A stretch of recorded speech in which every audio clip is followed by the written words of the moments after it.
সকালবেলা ঘুম থেকে উঠে ফ্রেশ হয়ে চলে আসছি রান্না করার জন্য। তো রান্নাঘরে এসে দেখলাম যে চুলার ভিতরে এক গাদা ছাই জমে আছে, ওইগুলো আবার কেড়ে নিচ্ছি। তারপর একটু চারপাশটা পরিষ্কার করে নিলাম, যেহেতু চারপাশে ছাই উড়ে পড়ছে, এর জন্য চারপাশটা একটু ঝাড় দিয়ে নিলাম।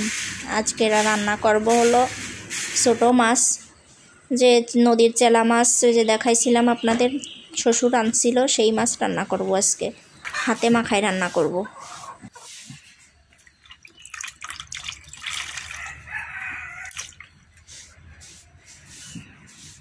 সকালবেলা সকালে উঠে বাড়ির দুইটা মুরগিতে তো যুদ্ধ লাগাইছে, দেখেন কীরকম করে মারামারি করতেছে। মুরগি মার্গা নিয়ে আর পারা যায় না।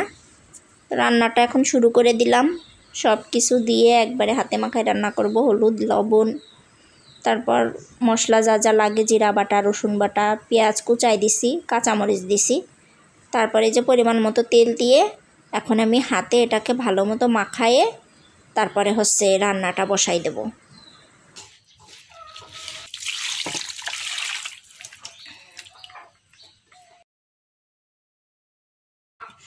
এবার জালটা ধরাই দেব।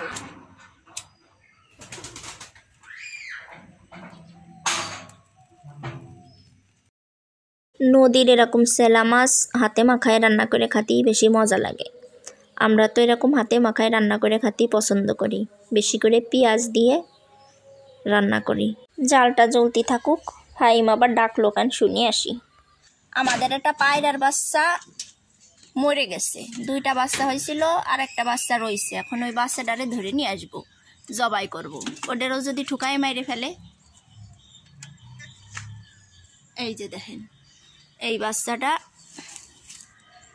অল্প একটু বড় হয়েছিল কেবল, কিন্তু ঠুকায় এই মাইরে ফেলতেছে, কি আর করব।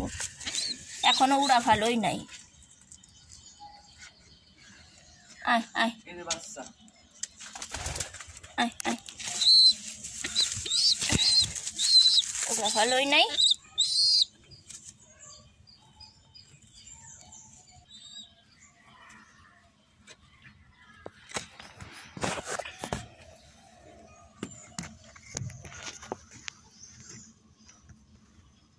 পাশ দিয়ে আমার তরকারি রান্না শেষ হয়ে গেছে, নামাই নিচ্ছি। তরকারির ঝোলটা কমায় রাখছি, সকালবেলা খাবো এর জন্য। তাই তো হয়ে গেল রান্না। এদিকে আব্বা আবার একটা মাছ ধরে নিয়ে আসছে বড়শিতে। একটু আগে শ্বশুর যে মাছটা পালো, ওই মাছটা রেসে কাইটে বাজে ফেলবো। সব জায়গায় দিবানি করো। মাছটা কাটা হয়ে গেছে, এখন ধুয়ে নেব।